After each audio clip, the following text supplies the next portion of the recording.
오늘도 이 시간에 주의 전에 나와 하나님을 의지하고 하나님을 예배하며 또 하나님께 기도한 여러분들에게 하나님의 놀라운 은혜와 기도의 응답이 있기를 주님의 이름으로 간절히 축원합니다. 마가복음은 예수님을 섬기러 오신 종으로 증언하고 있습니다. 여러분들이 지난주에 봤던 마태복음에서는 예수님을 왕으로 또 표현을 했습니다. 마태복음이 왕으로 표현을 하고 또 누가복음이 인자로 표현했지만 마가복음은 무엇보다도 자신을 내어주며 섬기는 종으로서의 예수님을 집중적으로 보여주고 있습니다. 종으로 오신 예수님을 표현하는 마가복음서의 핵심 구절이 오늘 10절 45절의 말씀, 이것이 마가복음을 통틀어서 가장 대표한다고 할 수 있습니다. 그것은 인자가 온 곳은 섬김을 받으려 함이 아니라 도리어 섬기려 하고 자기 목숨을 많은 사람의 대속물로 주려 함이라 라고 말씀하고 있습니다. 오늘 우리는 종으로 오신 예수님께서 우리를 위해 섬기고 헌신하신 모습을 보면서 우리의 삶에 우리도 예수님처럼 어떻게 하면 그러한 삶을 살 수 있을까라고 결단할 수 있는 시간이 될 수 있기를 바랍니다. 마가복음의 첫 시작을 어떻게 시작하냐면 1절 1장에 보면 하나님의 아들 예수 그리스도의 복음의 시작이라 라고 말씀합니다. 마가복음을 처음 시작하면서 마가가 기록한 것이 그거예요. 마태, 마가, 누가가 처음 여러분 복음서를 쓰면서 맨 처음에 말을 무엇으로 시작하고 싶었을까요? 그것은 바로 자신의 관점에 따라 마태는 예수님을 왕으로 보았기 때문에 족보가 필요한 것이었어요. 그래서 족보를 기록했습니다. 그러나 마가는 예수님이 종으로 오셨기 때문에 종은 족보가 필요 없어요. 그가 누구의 아들이었는지가 중요한 게 아니에요. 종은 그저 주인이 시키는 대로 그 말을 듣고 얼마나 그 일을 잘 하느냐가 중요하기 때문에 그 말씀의 시작을 하나님의 아들 예수 그리스도의 복음의 시작이라 라고 말씀합니다. 왜냐하면 본인은 예수님께서 이 땅에 오셔서 종으로 우리를 섬기러 오신 그 예수님을 무엇보다도 하나님의 아들임을 분명히 했다는 것입니다. 그래서 뭐라고 했습니까? 하나님의 아들 예수 그리스도의 복음의 시작이라. 그래서 예수님이 분명한 하나님의 아들임을 분명히 나타내고 있다는 것입니다. 그래서 다른 복음서에서 이런 족보도 나오고 예수님의 어린 시절도 나오는데 마가는 족보도 기록하지 않고 예수님의 어린 시절의 이야기도 또 예수님의 탄생 이야기도 여러분 그것에다가 적지 않았어요. 왜냐하면 종으로 오셨기 때문에 그것이 중요하지 않다는 것이죠. 그가 빌립보서에서도 예수님이 종의 형체를 가지고 오셨다고 기록하고 있습니다.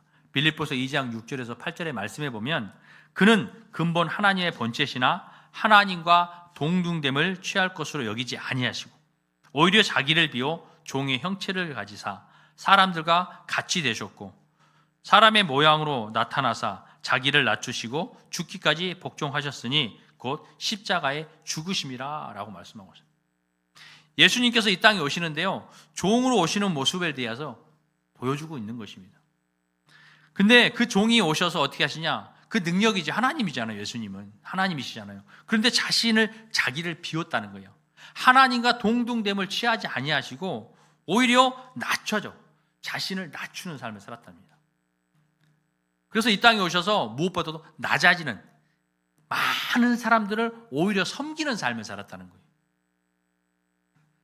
구약에서 이사야에서 보면 예수님을 고난의 종으로 오실 것이라고 또 예언하고 있습니다. 그러니까 예수님은요 주로 오시는 게 종으로 오신 모습을 보여주고 있어요. 그래서 복음서 중에 가장 먼저 쓰여진 것이 원래는 마가복음입니다. 마가복음이 장수도 가장 적어요. 그런데 이 마가복음을 보고 마태도 쓰고 누가도 썼기 때문에 좀 더 보충을 할 수 있었던 것입니다. 그런데 이 마가는 예수님을 이 땅에 종으로 오셔서 우리를 얼마나 섬기셨는지 그 섬김의 마지막이 바로 죽음에 이르는 죽기까지 우리를 섬김을 종의 모습을 보여주고 있다는 것이죠. 이처럼 예수님은 삶은 죽음까지 우리를 섬기셨던 것입니다.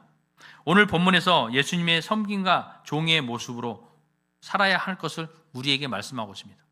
예수님이 이 땅에 종으로 오셨지만 우리에게도 말씀하고 있다는 거예요. 너희가 이 땅에 사는 것이 누구에게 인정받으고 높아지려는 삶을 살 것이 아니라 너희도 많은 사람들을 섬기고 주의 말씀을 온전히 이루는 삶을 살아야 된다라고 말씀하고 있는 거죠. 42절의 말씀에 보면 당시 이방 집권자들은 그들을 임으로 주관하고 또 고관들은 권세를 부리며 백성 위에서 군림하는 이러한 시대였습니다. 그러나 예수님은 그들에게 얘기하죠. 야, 너희는 그렇게 해서는 절대 안 된다. 누구든지 크고 작은 자는 섬기는 자가 되어야 된다. 이렇게 말씀하고 있어요. 또 누구든지 으뜸이 되고자 하는 자는 모든 사람의 종이 되어야 한다라고 말씀하고 있는 거죠. 이것은 우리가 사는 이 세상에 정반대되어진 거예요. 누구나 남들에게 섬김을 받고 싶어 해요. 여러분들이 어디 가서 으뜸이 되고 싶어 해요. 세상은 그렇습니다. 여러분 세상을 보세요.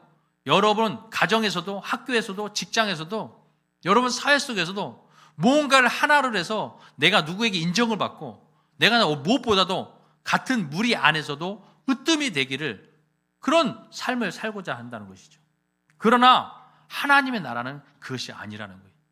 내가 섬김을 받으려면 먼저 섬기는 자가 돼야 된다. 내가 으뜸이 되고 싶으면 종이 되어야 된다 라고 말씀하고 있어요. 그래서 우리 보고 그런 삶을 살아라 라고 말씀하고 있는 것이죠. 예수님은 단지 섬김을 우리에게 가르치시게만 하는 분이 아니었습니다. 그가 몸소 보여줬어요. 그냥 우리에게 어떤 가르침을 통해서 너희가 섬김을 받으면 먼저 섬겨야 돼. 으뜸이 되려면 종이 돼야 돼. 그런 삶을 살아. 그러면 그렇게 될 거야. 라고만 말씀하시고 가르치고 교훈하는 것이 아니라 본인이 몸소 그 섬김을, 낮아짐을 보여주셨다는 것입니다. 예수님은 45절 말씀에 인자가 온 것은 섬김을 받으려 함이 아니라 도리어 섬기려 하고 많은 사람에 위하여 자기 목숨을 대속물로 주려 함이라 라고 말씀하고 있습니다. 예수님의 섬김은 자신의 목숨도 아끼지 않았다는 거예요. 자신의 목숨도 아끼지 않고 기꺼이 내어주는 희생의 섬김이었다는 거예요. 희생의 섬김. 여러분 우리가 섬김을 하는데 희생이 없으면 안 된다는 거예요. 여러분들이 가정에서도 마찬가지고 직장에서도 마찬가지예요. 내가 희생 없이는 섬길 수 없는 것입니다. 희생을 하기 위해서는 섬김을 위해서는 희생이 되어야 된다는 거죠. 그것이 물질이 되어질 수 있고 시간이 되어질 수 있고 노력이 되어질 수 있는 것입니다. 내가 하나님의 예수님처럼 남을 섬기기 위해서는 그것에 물질적인 희생이 들어가야 돼요. 내 시간적인 희생이 들어가야 돼요. 또 무엇보다도 그 섬김을 통해서 예수 그리스도가 전파되고 복음이 전파되어지고 또 여러분의 그 희생을 통해서 많은 죽어가는 영혼들이 예수님을 믿게 되고 구원을 얻는 이런 은혜가 주어진다는 것입니다. 예수님의 희생대에는 구원의 은혜가 있는 것입니다. 그러므로 여러분 이 땅 가운데 살아가면서 무엇보다도 예수님께서 우리에게 보여주신 그 희생의 섬김을 우리도 이 땅 가운데 살아가면서 많은 이들에게 보여줄 수 있는, 실천할 수 있는 삶을 살아갈 수 있기를 바랍니다. 예수님이 우리에게 보여준 섬김의 절정은 바로 십자가의 죽음이셨습니다. 하나님의 뜻에 무조건 복종하는 거예요. 순종하는 거였습니다. 종은요 하는 것이 무엇일까요? 종은 주인의 말에 죽도록 순종해야 돼요. 아니 복종해야 돼요. 복종. 그렇죠? 주인이 하라면 하라는 대로, 죽으라면 죽어야 돼요. 여러분, 종은 그것을 하는 거예요. 그래서 예수님은 이 땅에 하나님의 보내신 종, 하나님의 종으로 또 사람을 섬기는 종으로 오셨습니다. 그래서 하나님께서 예수님께 명령하신 것은 너는 저 많은 사람들을 살리기 위하여 저들의 죄를 가지고 십자가에 죽어야 된다. 그 말씀을 들었어요. 그러나 여러분, 진짜 주인이 종 보고 너 죽어야 돼. 다른 사람을 위해서, 저 사람을 살리기 위해서 너 죽어야 돼. 그러면 정말로 죽고 싶을까요? 죽고 싶겠냐고요. 이런 경우는 있어요. 여러분의 자녀들이 혹시나 죽을 죄를 졌어요. 그런데 나라에서 그 자녀를 죽여야 한다면, 그러나 여러분들이 만약에 살리고 싶다면 대신 죽을 수 있습니다. 그럼 어떻게 하겠어요, 여러분? 그냥 자녀를 죽게 놔두겠습니까? 여러분 대신 죽겠습니까? 그럴 때 부모는요, 마음이 자녀 대신에 죽을 수 있어요. 그런 마음은 있을 수 있습니다. 그러나 여러분이 내 주변의 사람들을 그 사람을 살리기 위해서 대신 죽는다, 죽을 수 있겠습니까? 죽을 수 없어요. 예수님도 마찬가지죠. 예수님도 우리를 살리기 위하여 십자가에 달려 죽으셔야 했지만 너무나 그 십자가의 고통을 아시기 때문에 힘들어했어요.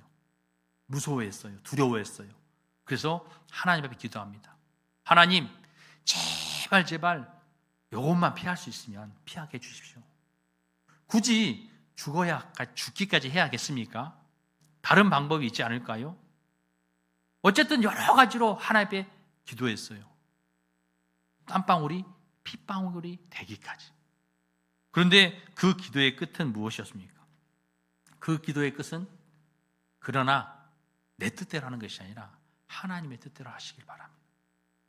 그것을 원하는 삶을 살았어요.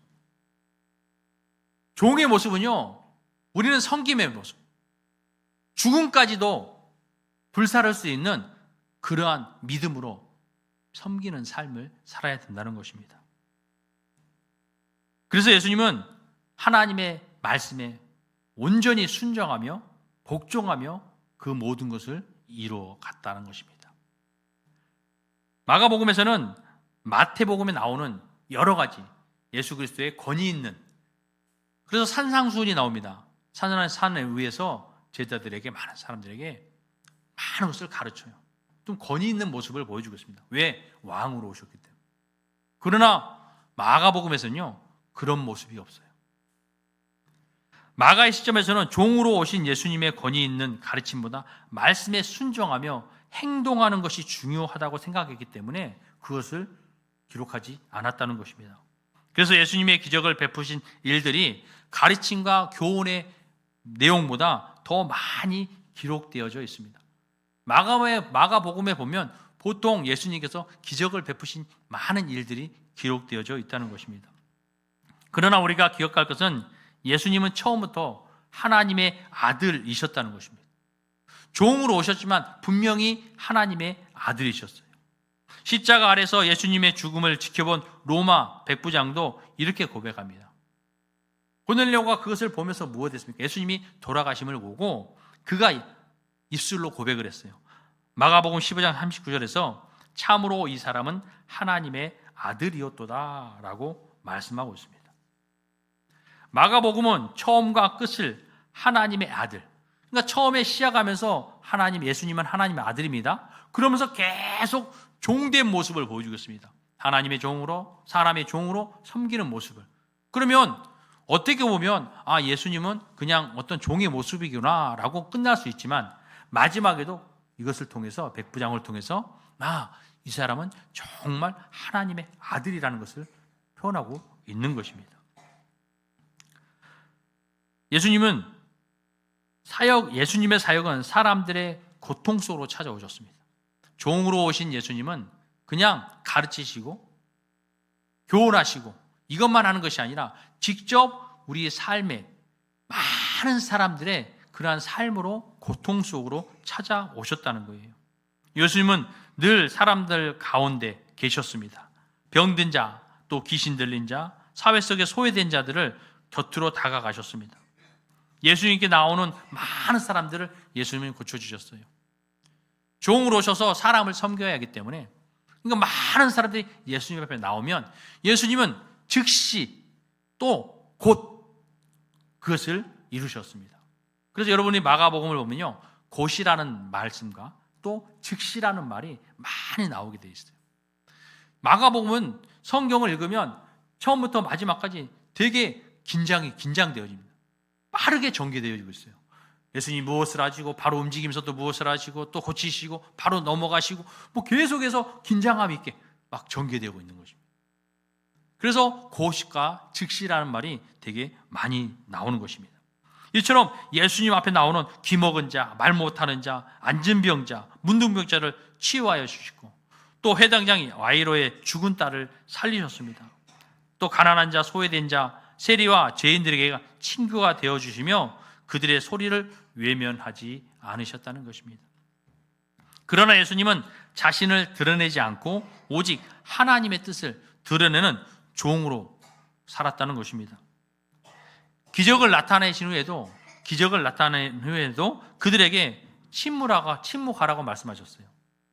예수님을 어디 가서 나타내려고 하는 것이 아니라 자신은 종이기 때문에 오직 하나님의 영광을 위하여 자신을 나타내지 않았다는 거죠.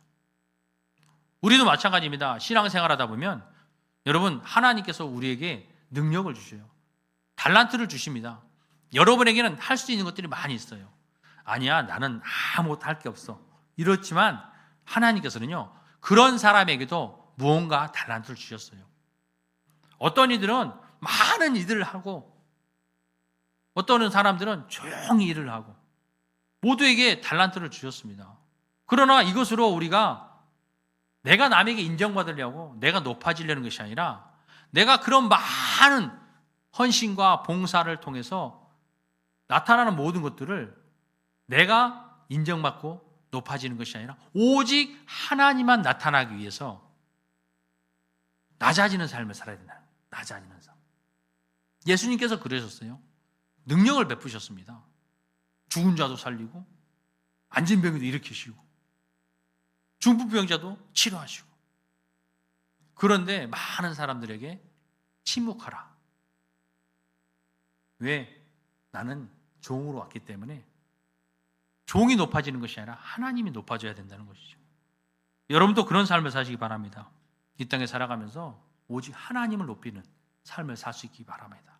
누가 알아주지 않아도, 누가 인정해 주지 않아도 나를 보고 계신 하나님, 그 하나님 앞에 영광을 올려드리는 삶을 살아야 된다는 것이죠. 많은 사람들이 인정받으려고 해요. 왜 사람에게 인정받으려고 합니까? 하나님이 보고 계시는데. 우리는 그런 삶을 살고 있습니다. 그래서 우리가 교회에서나 또 밖에서, 여러분 직장에서 무슨 일을 할 때에 될 수 있으면 많은 사람들 앞에서 보여주기를 원해요. 교회도 마찬가지입니다. 묵묵히 교회 일을 열심히 하시는 분들이 있어요. 청소하는 분들이 있고, 헌신하는 여러 가지로 일을 하는 분들이 있습니다. 그러나 남들이 보지 않아도 열심히 묵묵히 기쁨으로 하면 돼요. 특히 교회 청소 같은 것들은 더 그렇습니다. 어느 누구와 함께 청소하자고 하면 뭐 안 나오는 사람도 있어요. 어떨 때는 혼자 나올 수도 있어요. 그러면 안 나오는 사람들의 원망하고 불평을, 그런 분들도 있고, 때로는 그 청소하는 것이 남들에게 보여주기 위해서 또 하는 분들도 있어요. 그러나 중요한 것은요, 우리가 남에게 인정받으려는 것이 아니라, 또 여럿이 함께 하자고 했어도 한두 명이 왔어도 기쁨으로 해야 된다는, 기쁨으로. 왜? 하나님 앞에 하는 거잖아요. 여러분의 삶이 하나님 앞에 드려지는 거예요. 여러분의 예배는, 오늘 이 예배가 하나님 앞에 드려지듯이 여러분의 삶의 예배가 날마다 하나님 앞에 드려지는 것입니다. 여러분은 일주일 동안 세상에서 삶으로 예배하는 거예요. 그러면 내가 어떻게 하나님 앞에 기쁨으로 예배를 드릴 수 있을까? 하나님은 우리를 보고 계신다는 거예요. 그러면 내 하는 모든 것이 기쁨이 있고 즐거움이 있고 감사가 있어야 돼요. 같이 하자고 했는데 못 나온 사람들, 무슨 일이 있는가 보다. 그럴 사정이 있겠지. 그래서 야, 오늘은 나 혼자 복을 다 받겠네? 여러분, 청소를 하면서 여러 사람이 복을 나눠받겠죠. 어쨌든, 그죠? 그러나 오늘 나 혼자 청소하면, 야, 오늘은 내가 복 다 받는다. 하나님, 그러면서 기쁘게 하는 거예요. 왜? 우리 입에서 원망의 말이 나오지 않도록 하는 거예요. 우리는 입에서 나오는 말들로 말미암아 우리의 삶에 그것이 열매로 맺혀지고 그 열매를 우리가 거둡니다. 내가 원망하고 불평하면 그 원망의 말로, 불평의 말로 내가 열매를 거둬서 멸망을 당한다는 거예요. 그러므로 여러분, 삶에서 늘 하나님 앞에 예배하는 삶의 예배자인 여러분들은 늘 기쁨으로 하나님 앞에 드릴 수 있어야 돼요. 주일만 교회에 나와서 내가 기쁨으로 즐거움으로 오늘 하나님 예배 드린다. 이렇게 드리고 또 막상 삶으로 돌아가서는 가정에 돌아가서 가정에 어떤 힘들고 어려움으로 직장에서 힘들고 어려움으로 원망하며 불평하며 산다면 여러분 그것은 하나님 옆에 예배를 드리지 못하는 거예요. 기쁨으로 날마다 삶의 예배를 드릴 수 있는 여러분의 삶이 되시기 바랍니다. 특히 직장에서 힘들고 어려울 거예요. 가정에서 특히 크게 힘들고 어려운 사람은 없을 거예요. 부딪힌 사람이 없잖아요. 그러나 직장에 가면요, 어디를 가든지 부딪히는 사람이 있어요. 나를 힘들게 하는 사람이 있어요. 괴롭히는 사람이 있어요. 그런 삶에서도 이 시간 나는 어떻게 하나님 앞에 기쁨으로 예배해 드릴 수 있을까? 그러면 그런 사람들과 관계 속에서 내가 한번 나를 다시 한번 돌아보고 이 시간 어떻게 말을 해야 될지, 어떻게 행동해야 될지. 그래서 예수님께서 우리에게 보여주신 그 모범, 그 모습을 우리 삶으로 지키는 거예요. 낮아지는 삶으로, 겸손한 삶으로 내가 이 시간 어떻게 할까? 예수님이라면 어떻게 했을까? 그렇게 한번 생각해 보면 여러분 가정에서나 직장에서 삶이 정말로 하나님 앞에 기쁨으로 예배드릴 수 있는 이러한 삶을 살 수 있는 것입니다. 또 그러한 삶을 살 때 여러분의 입술에 나오는 말들을 통해서 여러분에게 그 모든 열매가 맺혀진다는 거예요. 여러분의 삶에 아름다운 예배, 풍성한 예배를 하나님 앞에 드릴 수 있기를 바랍니다. 오늘 이렇게 하나님께서 주신 말씀을 온전히 생각 가운데 지켰습니다. 그런데 그렇게 인간의 두려움으로 십자가를 져야 했는데도 순종을 했어요. 왜 그렇게 순종만 해야 했을까요? 십자가에 달려 죽어야 우리가 구원을 얻을 수 있기 때문에 예수님은 순종했던 것입니다. 예수님 능력이 있었잖아요. 십자가에서 조롱하는 십자가 밑에서 얼마나 조롱했습니까? 야! 내가 하나님 내려와 봐라. 얼마나 조롱을 많이 했어요. 내려올 수 있었어요. 능력이 있었어요. 그 방법이 아니라도 다른 방법을 사용할 수 있었어요. 그러나 예수님은 하나님의 말씀에 일단 순종. 그 십자가를 져야 구원할 수 있다는 그 말씀에 순종하여 십자가를 졌기 때문입니다. 그 십자가를 지심으로 여러분 우리가 구원을 얻은 거예요. 우리의 모든 죄를 가지고 십자가에 달린 예수 그리스도. 우리는 이 대림제를 맞이하여서 다시 한번 묵상해 보아야 합니다. 예수님이 이 땅에 왜 오셨는지를, 여러분이 예수님을 믿는다고 세상 가운데 나아가서 복음을 전하고 있지만 정작 나는 그 예수님을 얼마나 알고 있고 믿고 있는지. 예수님 믿으세요. 예수님 믿고 천국 가세요. 많이 복음들을 전하고 있지만 정작 예수님이 누구십니까? 물으면 여러분은 무엇라고 답할 수 있겠습니까? 예수님을 믿는다는 것이 어떤 의미입니까? 라고 여러분에게 묻는다면 여러분은 그 속에서 내가 믿는 하나님, 내가 믿는 예수님 당당하게 얘기할 수 있어야 된다는 거죠.